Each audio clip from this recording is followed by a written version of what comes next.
Pues buenos días a todos. Hemos tenido Good morning. de We've been inaugurar lucky esta enough to ronda de debates. open Y digo la suerte porque os cogemos frescos. Sobre todo this aquellos que discussion and decidisteis you are ayer fresh. conocer Granada por Those la of you noche, who ¿no? decided to have some night visit to Granada, Esperamos no aburriros y hopefully are esperamos fresh incluso as well, entreteneros, ¿no? Y and we aportaros hope to entertain you and to give you información some importante important information sobre el sector de la obra pública y de about las public infraestructuras works en la región and about latinoamericana. infrastructures in Latin America. Para ello, To do that, hemos seleccionado un panel we de, have yo creo, primeras appointed espadas, gente que a conoce muy panel bien, of very ellos aportarán relevant su información. experts that know a lot Conocen about muy the bien la subject, región, ¿no? that know this region Voy a very empezar por well, presentarlos, and I'm going to por mi start by izquierda, introducing them. que tenemos I will start by introducing you a to Luis Felipe Henao, que estudió Derecho who en Colombia, él es colombiano, had a desde degree Antioquia. in law. He's from Colombia, from Antioquia. Salamanca, luego He came to Salamanca in Spain, so he has some relation with our country. He's worked as a lawyer. He has been a professor at the university. y además ha tenido He la has suerte written de textbooks, dedicarse- and he's de been dedicarse al servicio público. he has worked in the Ha tenido public una service carrera sector.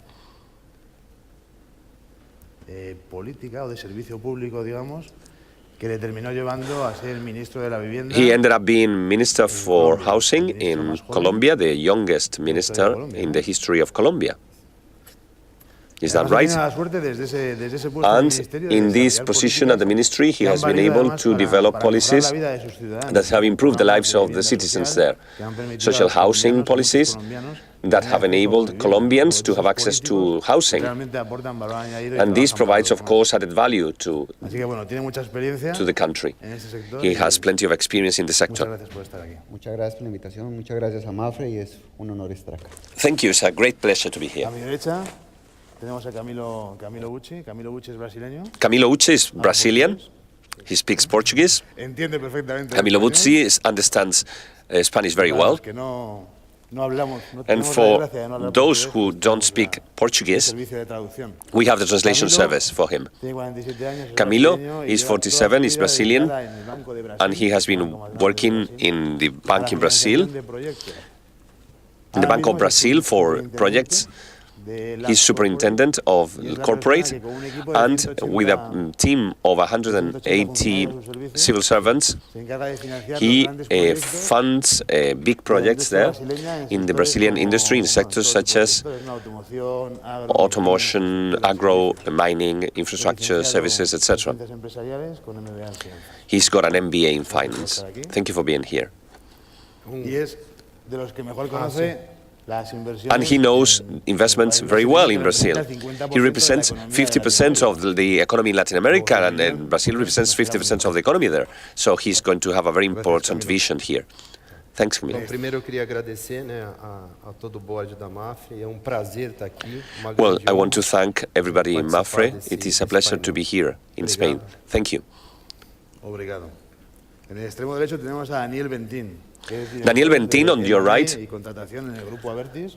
He works for Le hemos Abertis, traído aquí and y ha aceptado nuestra invitación. he's de venir aquí come porque el to grupo Abertis, this meeting because Abertis, as a no es big exactamente lo mismo que la concession construcción, company, pero nos gusta tener también la visión de las empresas can give us the concesionarias. vision Tiene una visión regional muy of the importante. region. It is a very Él important empezó su carrera vision. profesional en He Clifford Chance, started en proyectos de adquisición his de empresas career in en Clifford España Chance, y en Reino Unido.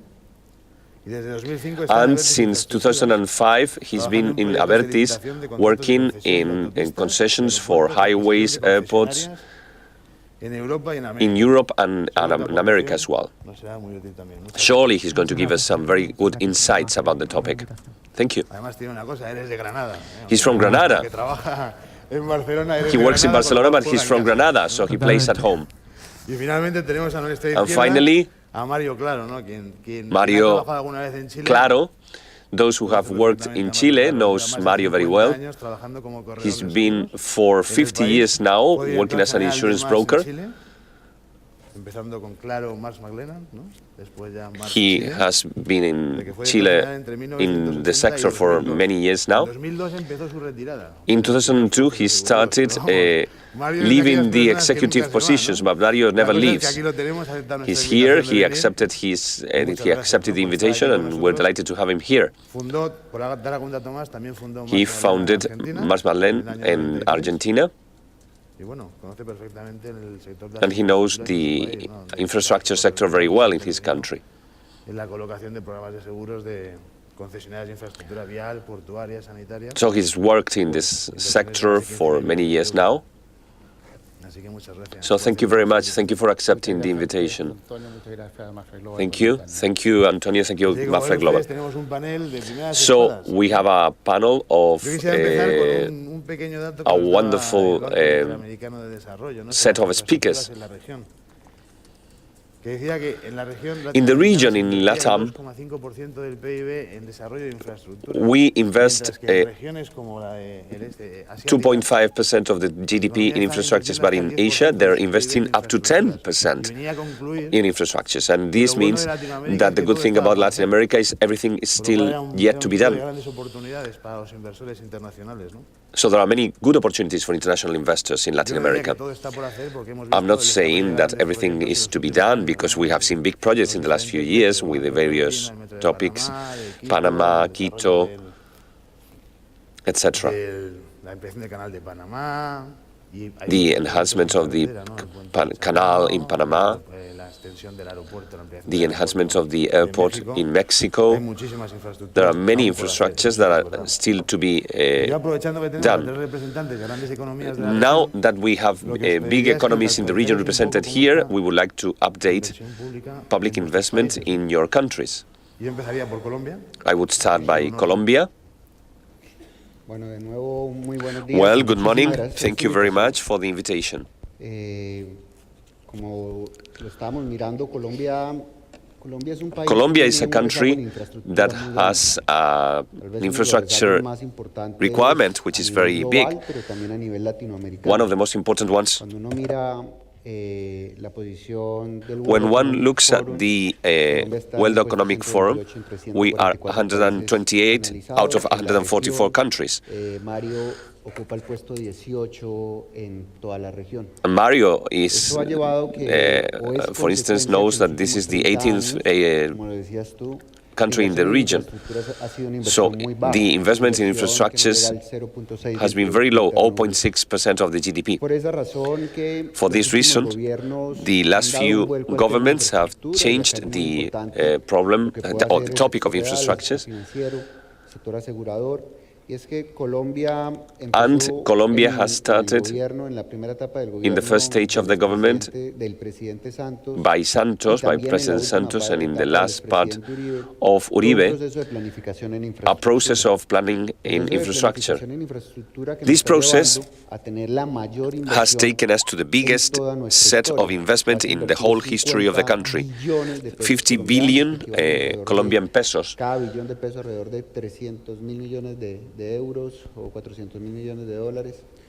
Each one being $400,000 million. This 0.6%, 0.8% of investment in infrastructure reaches up to 10%. This has generated a big process of transformation.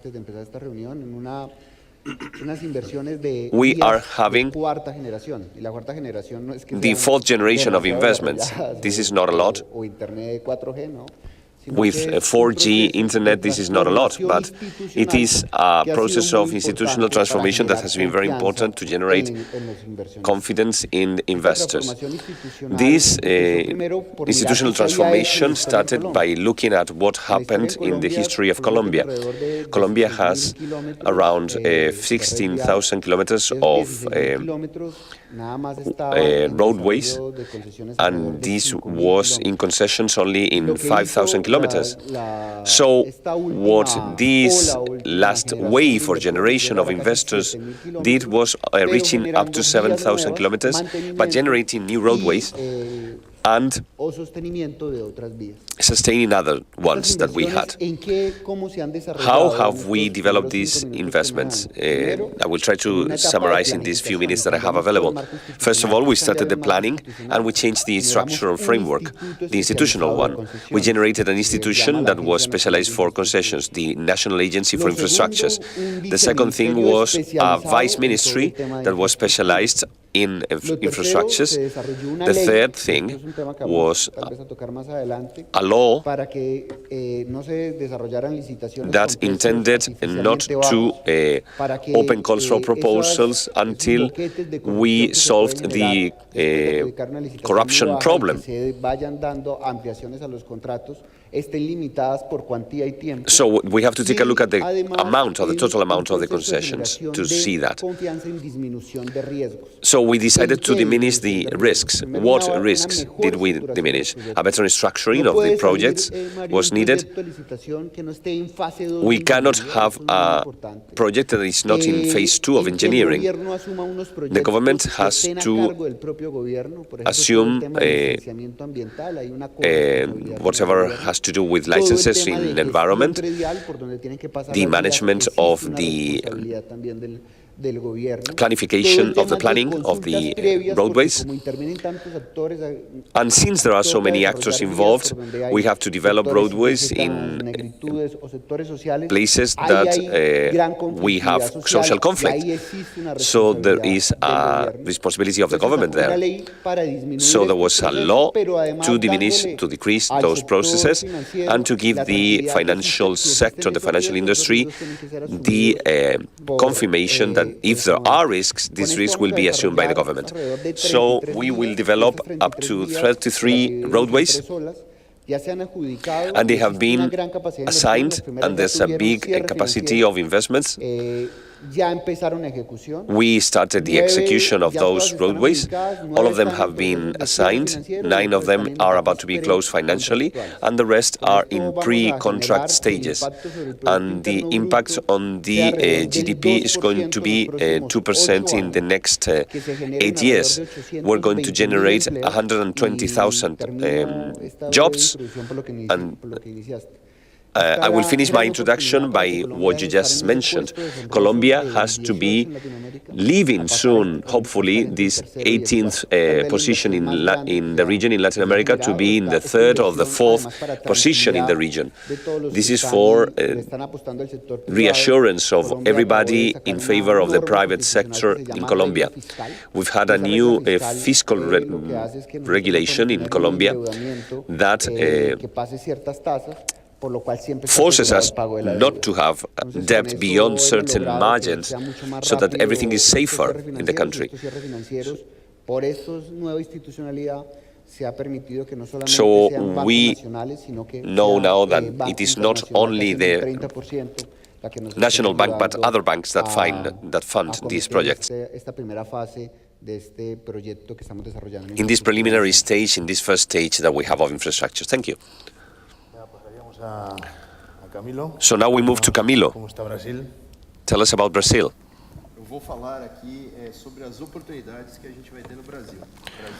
So I'm going to speak about the opportunities in Brazil. We have challenges and opportunities. We can only speak about the opportunities. But the gentleman is speaking in Portuguese, and there's no translation for Portuguese, so we apologize, but this is Portuguese, not Spanish or English. Aplica-se uma média de 2% do PIB em infraestrutura. Há um estudo que se nós aplicássemos o dobro disso, ou seja, 4% do PIB, haveria um aumento também do PIB em 2,6%. Então, existe uma necessidade grande, o Brasil tem uma demanda grande de infraestrutura, de investimentos em infraestrutura, precisa crescer e nós temos que investir em infraestrutura exatamente para que haja também um crescimento do PIB. Então, se nós dobrássemos o investimento que temos hoje, que em média 2%, nós teríamos um acréscimo de 2,6% no PIB em alguns anos. Então, isso é muito importante. E o que leva, um dos vetores que leva a essa tendência, essa necessidade de investimento, é uma tendência de aumento de população mundial. Esse aumento de população mundial leva a uma necessidade maior de produção de alimentos, e o Brasil é um dos países no mundo que tem condições de ser um grande produtor de alimentos. Temos hoje 140 milhões de hectares de terras cultiváveis. Temos recursos hídricos e temos clima, além de tecnologia para fazer isso. Então, por que eu estou falando isso? Porque esse investimento e essa tendência para o agronegócio no Brasil leva a uma necessidade em logística e transporte que é muito grande. O Brasil é um país que tem dimensões continentais. Então, só para vocês terem uma ideia hoje, qual é o grande modal, né, de transporte que existe no Brasil? É a rodovia com o porto e o embarque de grãos, né, para a Europa, Ásia. Se a gente aumentar, né, o transporte intermodal com ferrovia, com hidrovia, com rodovia, a gente tem uma diminuição dos custos em 30%. Isso é muito relevante para a competitividade. Então, os investimentos em portos, aeroportos, rodovias, ferrovias, hidrovias, nos próximos anos, vai ser muito grande. Nós temos aí, em média, uma oportunidade em torno de 310 bilhões de reais a serem investidos em logística. Teremos esse ano, a safra 2017-2018 no Brasil, será a maior safra de grãos que existe. Nós teremos 230 milhões de toneladas. A maior parte disso vai ser exportada e precisa dessa infraestrutura para que a gente consiga fazer que o produto chegue ao destino final. Então, é uma necessidade muito grande do Brasil em fazer e investir nesse setor de logística. A gente já tem alguma coisa, nós fizemos agora leilões de aeroportos, depois eu vou comentar um pouquinho, que tivemos 4 aeroportos com grandes players aí investindo nessas concessões. A outra, além da infraestrutura e da logística, aonde nós podemos entrar, e isso vai ser uma grande tendência, saneamento básico, né? Vai ter mais de 600 bilhões de reais em projetos de saneamento, energia e óleo e gás. Nós teremos, em termos de euros, 380 bilhões de euros a serem investidos nos próximos anos, em todos esses segmentos: logística, transporte, saneamento, energia e óleo e gás. Dá 1,4 trilhões de reais nesses próximos anos. A semana passada, o Brasil teve um evento, o Brasil Investment Forum, 2 dias. Nós tivemos reunidos com vários investidores, participaram 40 países, com 20 setores diferentes da economia. Então, temos, né, nesses últimos anos, uma inflação baixa, né? Acho que este ano nós teremos a inflação abaixo da meta, abaixo de 4,5% ao ano. Temos uma tendência de queda de taxa de juros. Então, isso tudo converge para uma tendência melhor a investimentos na infraestrutura. Então, a parte regulatória também está muito bem definida, os contratos, né, a parte jurídica não tem nenhum tipo de quesito assim, a ser colocado em questão. Então, assim, nós temos uma regulação muito bem definida e isso dá segurança e confiabilidade para o investidor.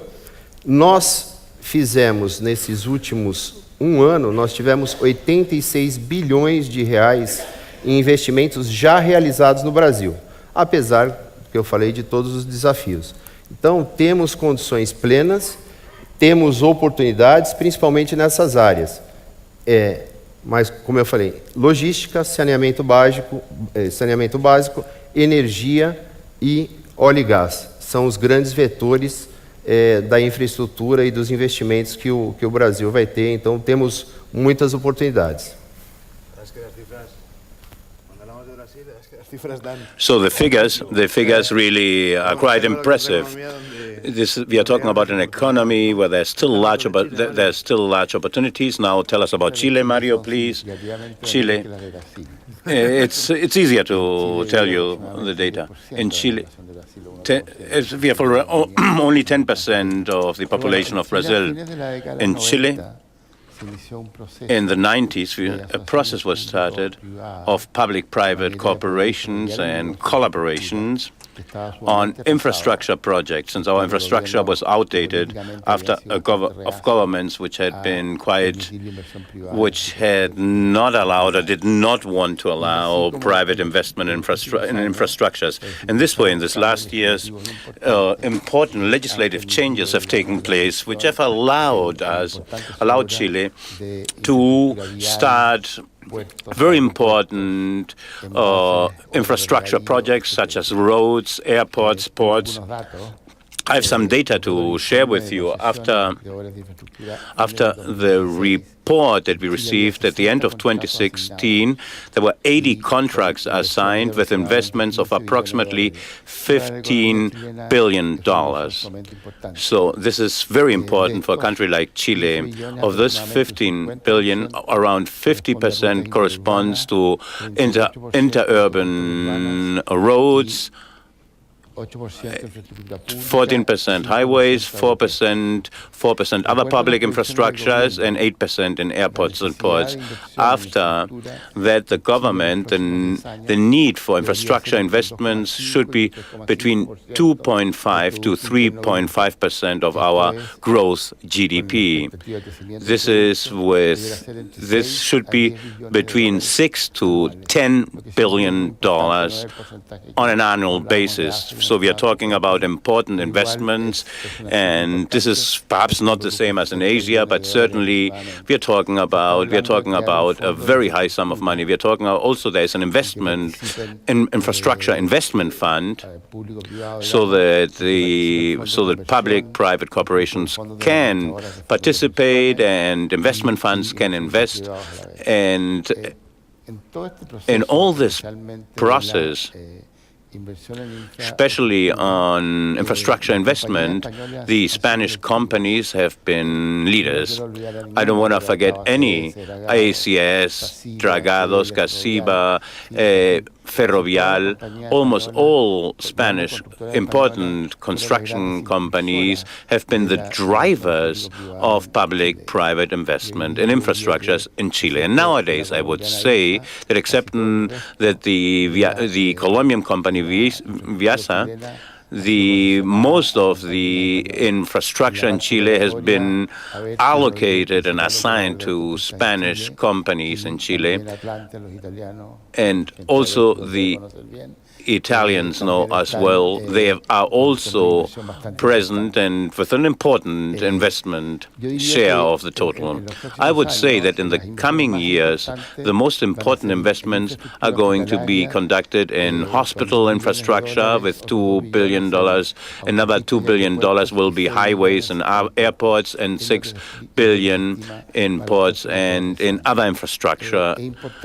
It's also important to underline that, as Camilo stated, the Latin American integration makes it necessary, or like in Argentina, well, there's no Argentinian colleague here, or Peruvian colleague, but the interconnection between Argentina and Chile forecasts for the coming years investments of $15 billion. At least that's I believe, a very important investment that will be carried out by both countries. There are no Peruvian, Mexican, Ecuadorians here.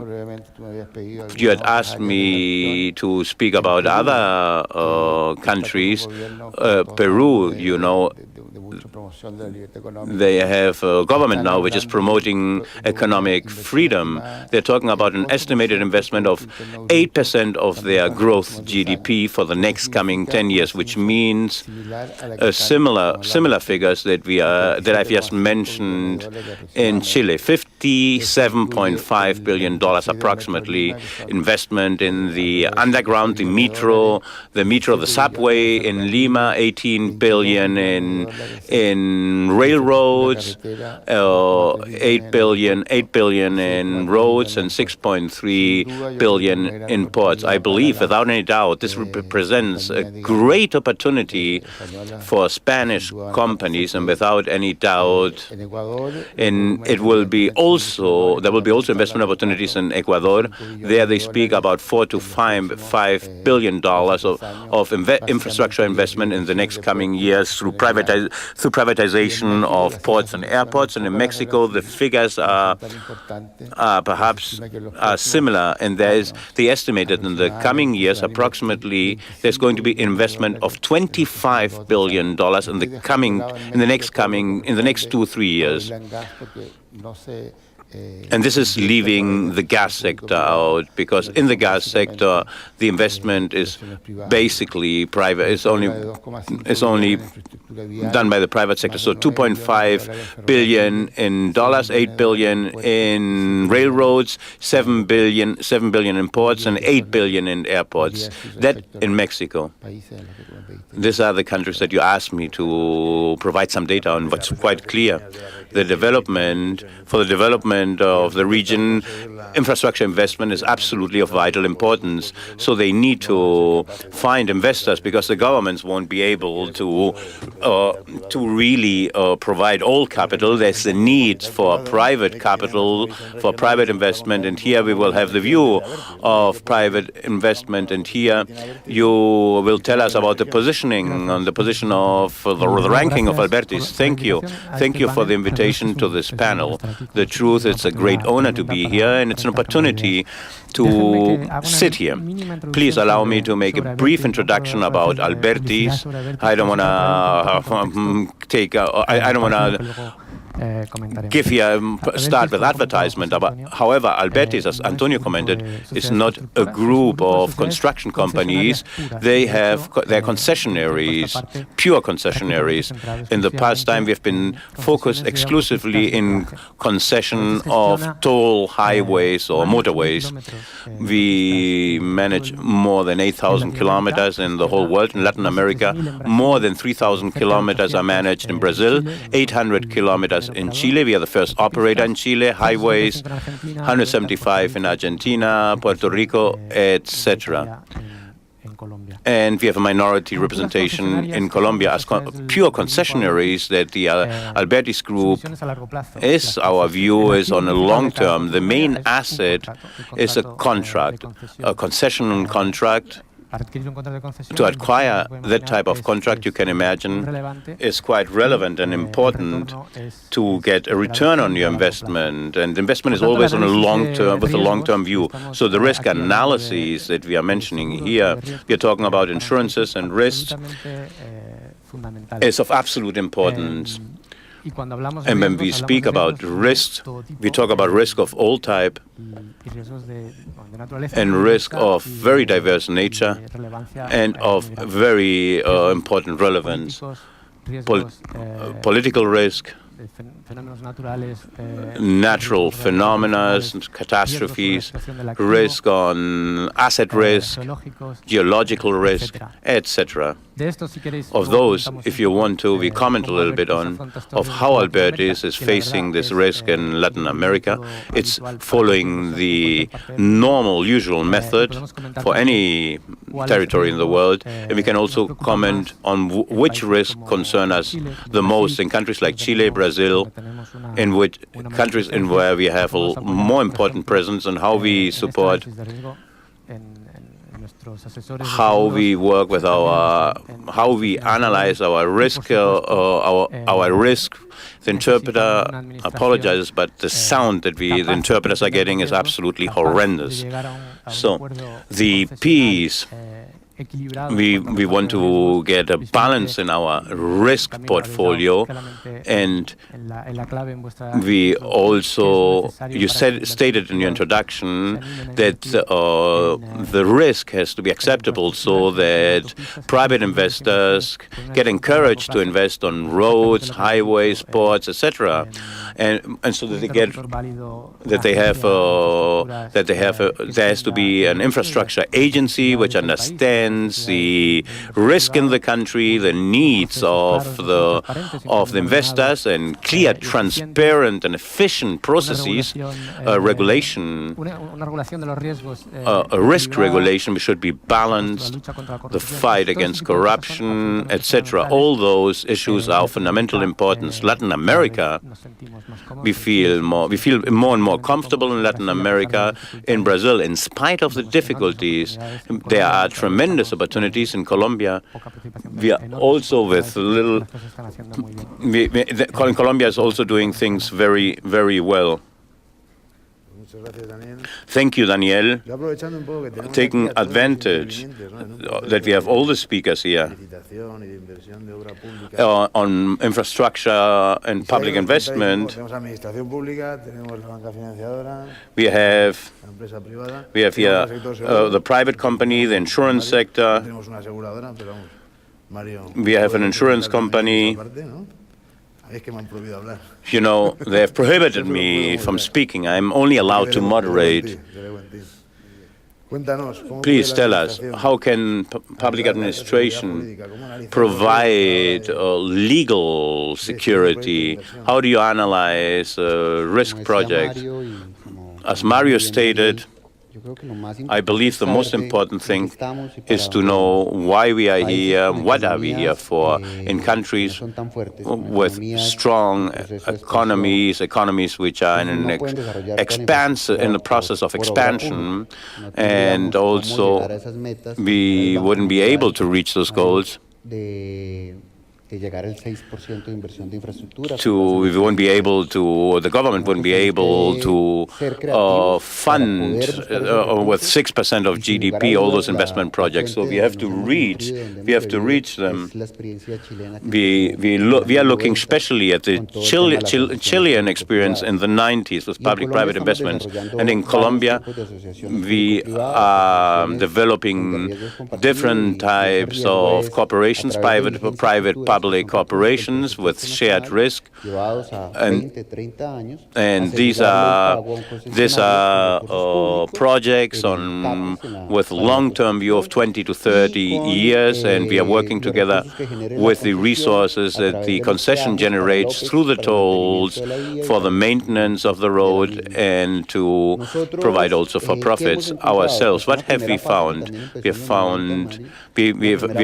have started with the first phase in which we developed the first large infrastructure plan for the country. 12 concessions were awarded. It's what we call it the first generation concessions. We didn't have the experience in drafting good contracts on the risk, and today, since 1994, there are still roads which have not finished due to our lack of experience at the time. That is the reason why we are looking at the best practices to generate trust and confidence in the private sector, so that private sector generates almost 60% of that investment, which I stated at the beginning, with national capital and foreign capital. And we started of developing an adaptable structure, the adequate structure, and to look at how are we able to take advantage of public funds and also being able to pay concessionary for the functional unit that those concessionary deliver so that the citizen can use it. First of all, we reviewed our legal framework, and then we provide guarantees, and if there's some risk, we are going to guarantee the resources provided by the bank, and we drafted a law, we approved a law based on market demands. And now we also try to leverage investments through public funds. Now we are talking to the constructors and to also provide a message to the investment. We don't anticipate money to any of the concessions. One of the issues, the greatest temptation of corruption is, as it happened in many Latin American countries in the past, that companies are awarded without any capital and experience, and they start to construct with the guarantees provided by the government or the advance payment. No, we ask for a credit to start, a loan to start a construction, and that the company has at least 20% of equity before they start construction work. We look at all necessary criteria before we start the bidding process. We evaluate and classify the risk. We draft a risk map. We classify the risk as historic risk, systemic risk, and there we look if we are able, if there's a necessary traffic to make it profitable, and if there are certain risks, so that those risks, and if there are historical risks, we convoke a panel of experts to run the right evaluation. The construction of the airport on a terrain which is difficult to build on, how can you classify that risk, and how can you weigh that risk? Based on that, we analyze the risk together, the private and the public sector, and then we develop a matrix, and then the risk, which are only, we divide the risk only for those of the concessionary, and we also analyze the geological risk. We look at the concessionary risk, and the concessionary risk, there the government has not to get in. We have to look also at the price development, which is also a concessionary risk. But we help the companies to risk against nature catastrophes or related things. The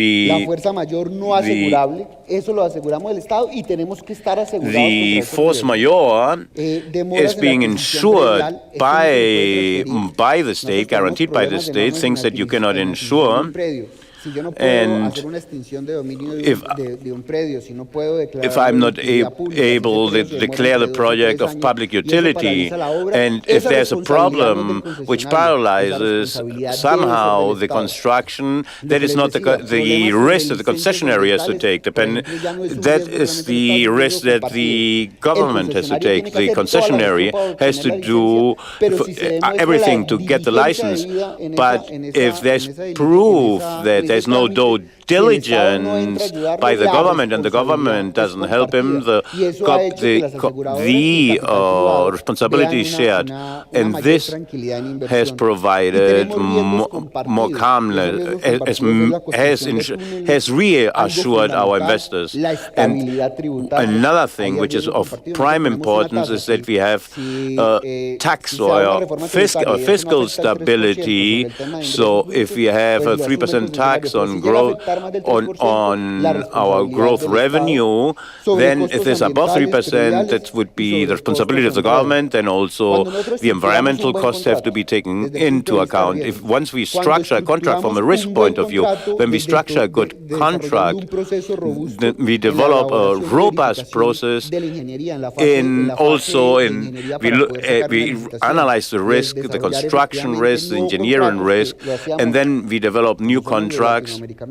And we Latin Americans, in the past, we didn't look at the real cost. Now we are looking at the real cost, and the law foresees that you have to have the right engineer, you have to have the right engineering plan, the risk plan, and to quantify the cost. And once you have quantified the cost, the bidding process can be allocated. And we have allocated the totality of our our projects. We are now also developing 50 other projects. We are developing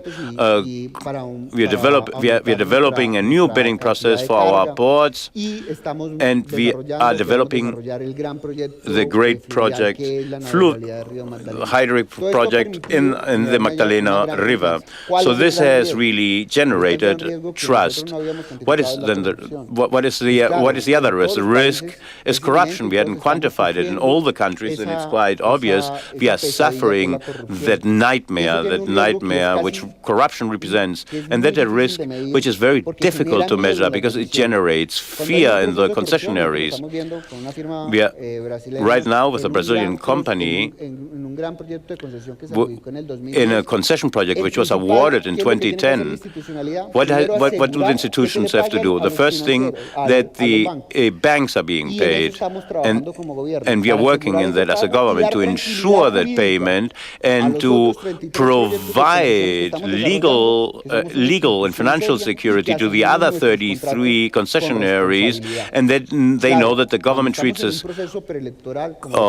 this contract's responsibility. We are right now in an electoral process, an electoral campaign, and if those electoral processes provoke some fear, but I believe the contracts really are well developed contracts, which includes assessment, evaluation of the risk, a contract or bidding process which ensures that the bidder and concessionary has the right experience and the financial strength to carry the project out, and a contract we should not allow corruption. First of all, to give so that we don't allow now contracts with artificially low prices, or a vaccine, as we call it, that a concession cannot last 20% longer, nor can they increase the value or the cost of the contract by more than 20%. So they cannot, the process cannot last more than 20% longer than the contract. I believe that things that are well developed and well drafted at the beginning end well, and that makes all the difference. And I remember in some countries there are projects which are finished, like the road to the Bogota airport. In the past, they were telling me they started constructing this road with no material means, and the people were saying we don't know where the money has gone. But luckily, that road has been finished. I believe this is a political, penal, and criminal, and there has to be an approach to stop corruption, and I don't want to mention any name, but now many of the corrupt are being sent to jail, and the mayor who was in charge of that construction project that you mentioned is already in jail and in prison, so therefore so we have to make sure that the concessions are well drafted and that the responsibilities are well detailed. So this is an example, a clear-cut example of transparency. Please, as a financing bank, what is your view? Para falar como é que estão os bancos financiando e como é que isso está no Brasil, eu vou passar pouquinho pelos modelos. The interpreter will try to interpret in Portuguese, but we remind you two things. The sound that we are getting is terrible, and we are not Portuguese interpreters. We will still try. So we have to generate trust. We have to have the right legal framework, a secure, a sound, serious framework, so that the investors come to our country to participate in these processes. We need a model. Well, modelo muito baseado. The model in the past in Brazil was based on a model. Em longo prazo, independência de capital de bancos. We need Modelo muito baseado em empréstimos pontes, ou seja, você ganhava a concessão. the interpreter is sorry, but we are not able to translate from Portuguese into English. Seriam liquidados através dos financiamentos de longo prazo, geralmente dados pelo BNDES, e financiamentos que tinham uma grande dose aí de subsídios. Hoje, né, o modelo que está se preparando é um modelo muito mais voltado para o mercado. É um modelo mais sustentável, aonde os investidores vão entrar e ser parte do projeto. Você tem fundos de investimento, você tem entes que vão participar do projeto com uma segurança muito melhor e com preços de mercado. Então, é uma característica que está mudando no Brasil, é um momento de transição que vai dar uma competitividade e uma perenidade muito maior para o processo de investimento. Então, a competitividade, as debêntures, né, de infraestrutura que vão ser os novos veículos, né, de financiamento aos projetos de infraestrutura. Essas debêntures são colocadas em mercado e fundos de investimentos e investidores vão poder comprá-las e financiar os projetos de investimento. Então, isso é muito importante, tendo em base a base jurídica e o ambiente regulatório tendo bem solidificado, essa parte com certeza vai andar melhor. E isso vai exigir aí, acho que entra a parte dos bancos, né, uma análise profunda entre a assinatura do contrato e o financiamento de longo prazo. Então, neste período, né, entre edital, leilão, ganho-leilão, você vai para a assinatura da concessão, entre a assinatura e a efetivação, que pode durar aí 1 ano, dependendo do projeto um pouquinho mais, a análise de risco dos projetos vai ser muito importante. Sempre foi, mas agora você vai precisar de ter todas as fontes de financiamento, né? O projeto executivo, nesse período, tem que ser um projeto muito bem encaminhado. Então, você, neste período, vai ter uma análise de risco, de todos os riscos envolvidos nesse projeto, o que vai dar uma segurança maior para o investimento de longo prazo.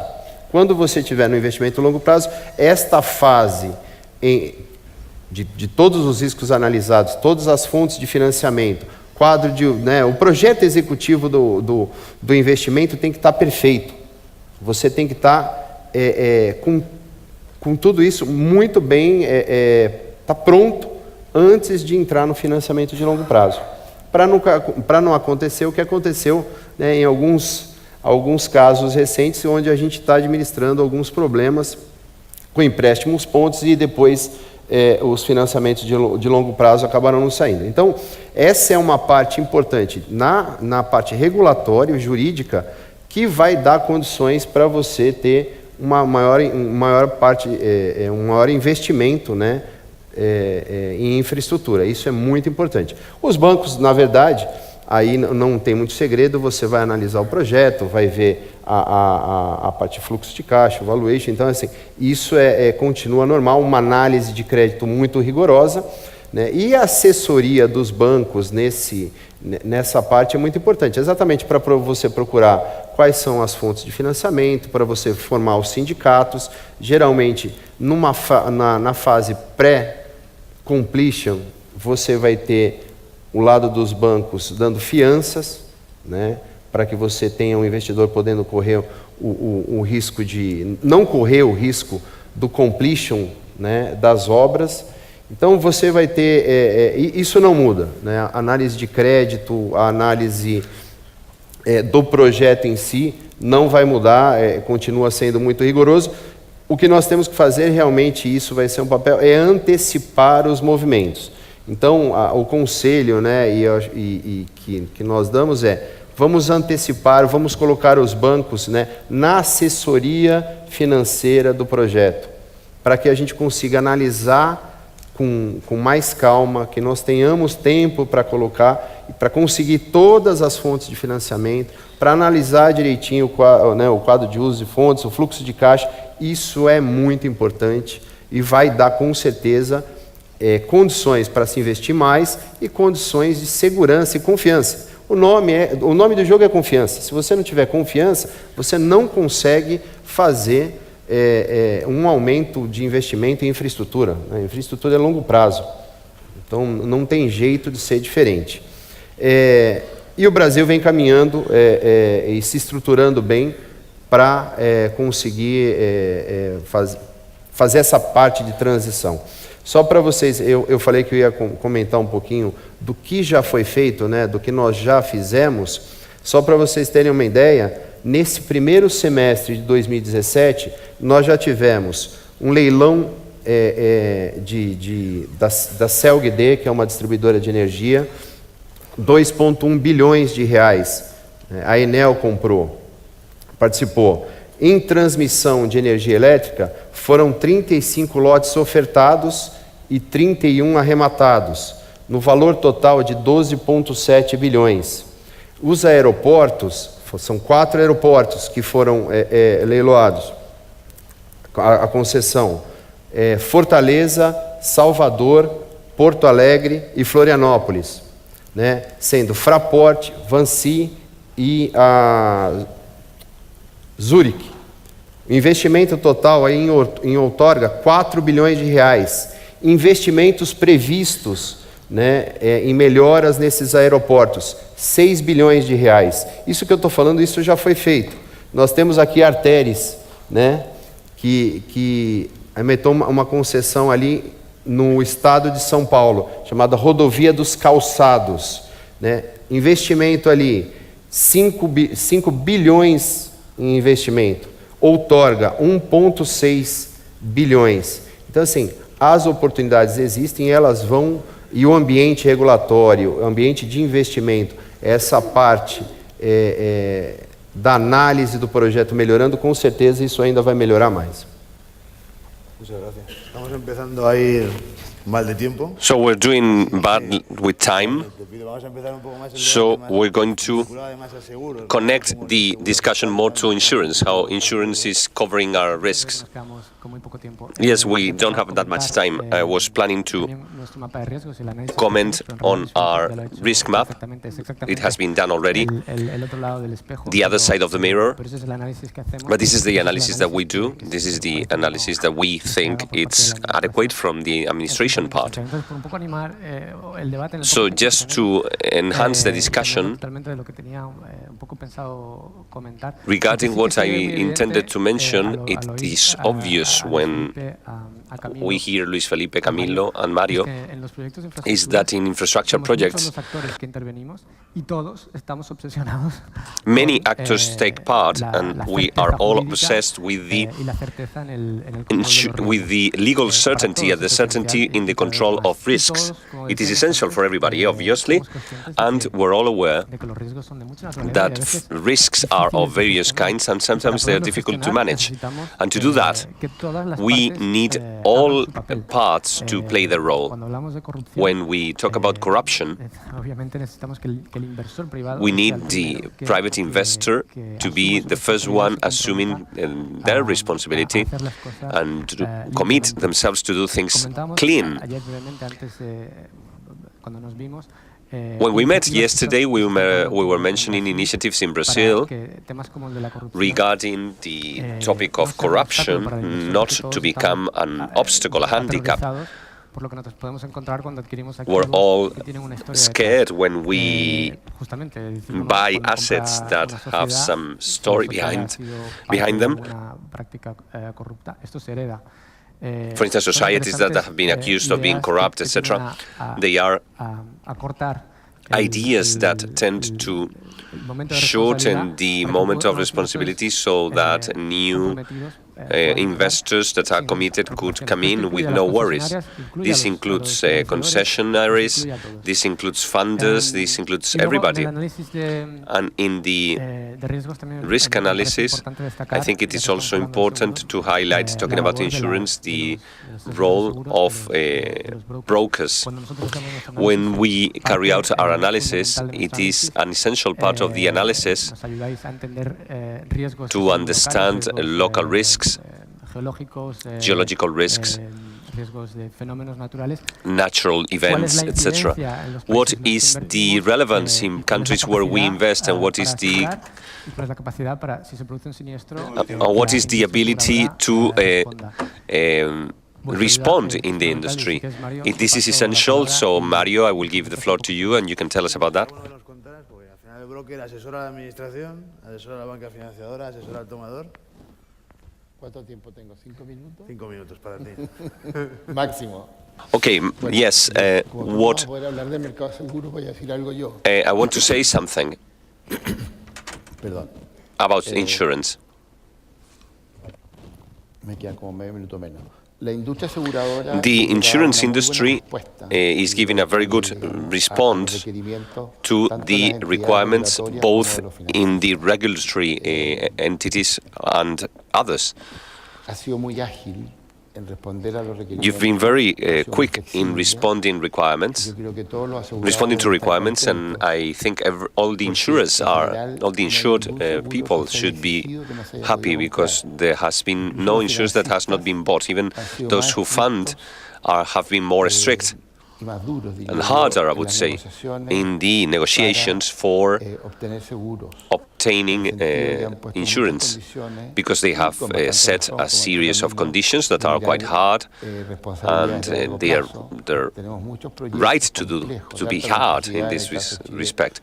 In the case of Chile, I'm going to mention a bridge that is going to link Un proyecto de 700, 800 millones de dólares que va a durar 5 a link that has a link between two areas of Chile that is going to be a long work, and this solvency of the company is relevant. And the ratings are important as well. De manera tal de que yo tengo una evaluación muy positiva. I have a very de positive cómo ha actuado la industria assessment on the behavior of the insurance industry. What clients are more worried about is what's going to happen when I have a problem. We had the problem in 2010, a terrible earthquake that was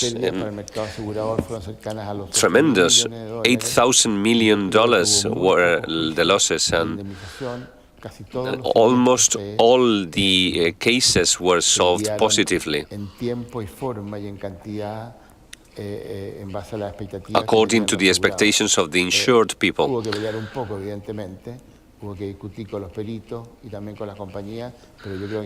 In general, I believe that the situation was very positive, and this enabled the country to get funds from abroad.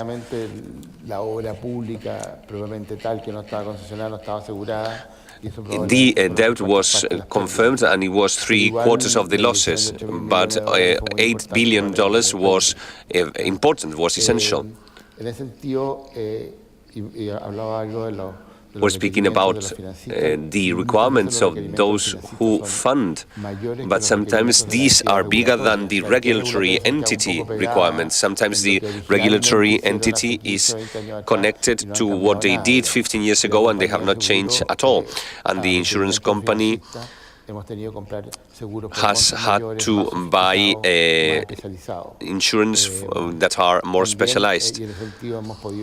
We have been able to buy policies that have different situations, all varied, and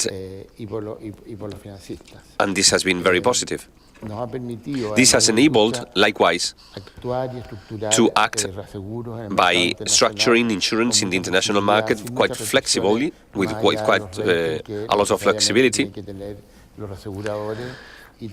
and therefore give support to the insurance framework in general to enhance the capabilities that are required. central de Santiago. Not only in the central area in Santiago, but in the surrounding areas as well, we are actually witnessing works for $5-6 billion. So the risk could be catastrophic. So when you look for an insurance for a concessionary company in Chile, you have to go to international markets because the Chilean market does not have the ability to confront that. Are there no frictions between these international markets, the local policies, the local legislation, the tradition there? Well, happily enough, I don't think so. When we have the main company locally, this is Mafre. So I work for Mafre in Chile. But there are other players, such as AIG and others. There's some participation of other insuring companies, but all cases have been solved quite fluently, and it was efficient. Yes, of course, yes. Well, if you want to have some questions, this is the right time. We're going to be very short, yes, because I know that I don't have time. I think that we have worked very well with the insurance companies in the structuring of the program, in the requirements. We have had no problem whatsoever, and I believe that the insurance companies in general as an industry, everybody has worked in a coordinated manner to solve the problems of the insurance companies, the funders, the regulators, everybody.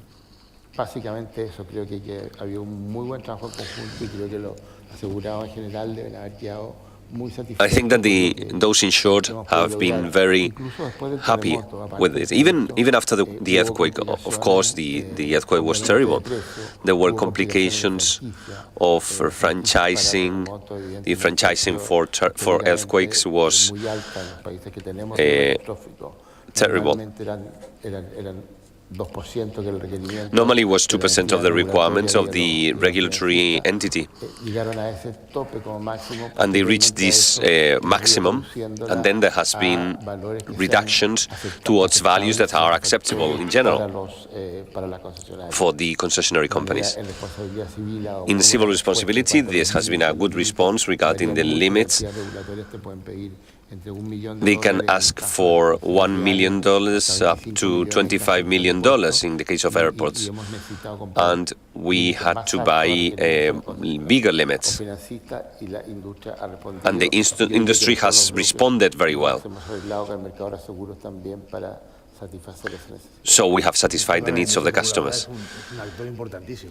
Obviously, the regulatory industry is got a very important role, yes. Essential is an essential role, yeah, and the broker as well. Quite recently, we've had the floods in Peru, and we have the concessionary company in Spain, which has been a good example of good insurance, and sometimes we can come back to these activities. Well, sorry, but the sound we're getting in the booth, in the translation booth, is terrible. We apologize for the inconveniences, but we're getting a terrible sound today.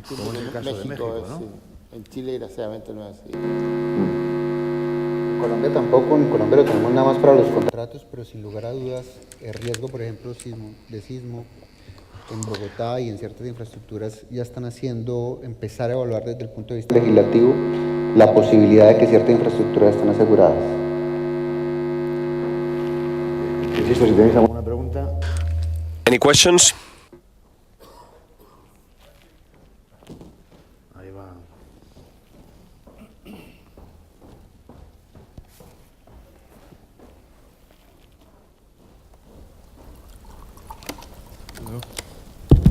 Hello, is it okay to ask the question in English? I think that should be okay. First of all, I'd like to thank Mr. Dutzi for emphasizing the importance of brokers as I'm a broker representing JLT Turkey. This is hard to find in a room of insurers, someone who would appreciate brokers' work, so thank you for that. I'm from Turkey, so we started to have PPP projects very recently, and they are quite sizable. For example, the third bridge built over Bosphorus itself is almost a $4 billion PPP project. So as we recently started to put together both the lenders, the concessionaires, the regulator and the insurance companies around one table and to align all the interests together, we don't have enough experience. So this sometimes causes some misalignments, some clashes. So I would like to ask your, as an investor, your experience on how did you find this process smoothing over the years, and what would be your suggestion to concession companies to mediate these misalignments? Or in Turkey in particular? No, in general. I mean, Turkey would be new, so whatever experience you would have would be applicable to Turkey, I assume. Bueno, contesto en español, mejor. Gracias por la pregunta. The question. Nuestra experiencia, Our que es experience global, realmente is a hemos global invertido en one. Latinoamérica, hemos intentado invertir en Estados Unidos, We have hemos tried visto to proyectos invest. en Turquía, hemos invertido en India recientemente, en Europa, en varios países, y todos, como os podéis imaginar, con legislaciones y prácticas bastante variadas, incluso dentro de Europa, y con percepciones sobre la colaboración público-privada muy diferente, y sobre el peaje, en nuestro caso, a veces totalmente antagónica. Pues nuestra experiencia es amplia. ¿Qué es lo que funciona y cómo vemos que hay administraciones que evolucionan hacia bien? Pues es lo que comentábamos antes en el debate. Hace falta una administración que entienda bien la necesidad de alinear los intereses de inversores privados, financiadores, que son esenciales también para cualquier proyecto de estas envergaduras, usuarios, etc. Para que esto funcione bien hace falta una administración pública que tenga una agencia, bueno, es que haga falta, pero desde luego es normalmente cuando existe las cosas funcionan mucho mejor, una agencia estatal enfocada a o bien el sector concreto, transportes en nuestro caso, o a las concesiones o a la colaboración público-privada, que entienda cómo funcionan, que tenga una organización capaz de plantear los proyectos desde el inicio con orden y teniendo en cuenta todos los factores y llevarlos adelante con eficiencia y en tiempo, porque también estos proyectos mueren si las cosas no avanzan. Es importante que tenga en cuenta, como hemos dicho antes, los intereses de financiadores para que puedan acceder al activo si es necesario. Y veo que nos estamos quedando sin tiempo, pero sí que es fundamental el régimen jurídico, administrativo y organización de la administración para que las cosas funcionen. Aquí uno se siente como el Congreso de los Diputados, ¿no? Se va encendiendo la onda naranja, luego la roja y luego ya sale el ujier a echarte. Una conclusión por tu parte, en todo caso, una frase que podáis... Sí, no, lo que queda claro es que realmente la región es un país de oportunidades, ¿no? Para la inversión público-privada, y para nosotros como sector asegurador tenemos que ser capaces de dar respuesta para satisfacer todas esas necesidades, ¿no? Yo creo que estamos preparados, así que nada, lo importante es que empiecen a invertir y a contratar seguros. Sí. Muy bien, pues muchas gracias, José Antonio, todos los invitados.